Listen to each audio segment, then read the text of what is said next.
بسم اللہ الرحمن الرحیم۔ غربا اور فقراء جو قربانی کی سعادت حاصل نہیں کر سکتے تو ان لوگوں کو دلگیر نہیں ہونا چاہیے، انہیں پریشان نہیں ہونا چاہیے، انہیں غم زدہ نہیں ہونا چاہیے، اس لیے کہ ان کی طرف سے نبی کریم رؤوف الرحیم صلی اللہ تعالیٰ علیہ وسلم نے آپ نے قربانی فرما دی ہے، اور ایک جانور کر کے حضور نبی کریم علیہ السلام نے اس کا اجر و ثواب اپنے غریب اور فقیر امتی، مفلس اور کنگال امتیوں کو پہنچا دیا ہے کہ جو قربانی کرنے کی استطاعت نہیں رکھتے۔ چنانچہ امام ترمذی سند صحیح کے ساتھ روایت کرتے ہیں،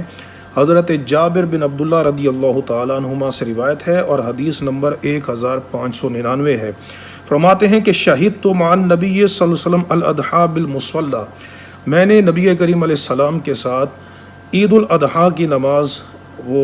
مصلی میں ادا کی۔ فلما قضا خطبتہ، پھر جب حضور صلی والسلام نے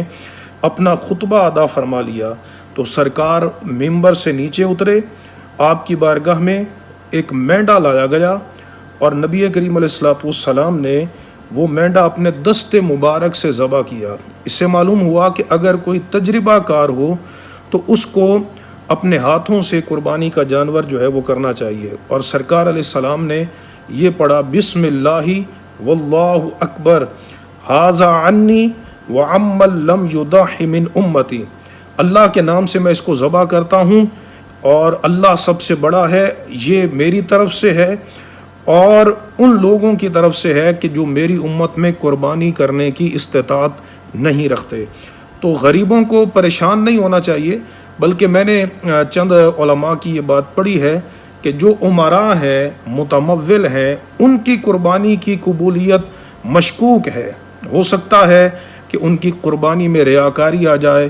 یا مال حرام آ جائے، اور اللہ تبارک و تعالی ولا یقبل الا طیبا، اللہ رب العزت پاک کمائی سے ہی قربانی کو قبول فرماتا ہے، لہٰذا ان کی قربانی کے اندر ڈاؤٹ ہو سکتا ہے، لیکن فقیروں، مسکینوں اور غریبوں کی طرف سے نبی کریم علیہ السلام نے آپ نے قربانی فرما دی، جو یقیناً قطعی طور پر اللہ رب العزت کی بارگاہ میں مقبول ہیں۔ اللہ تبارک و تعالی ہم سب کو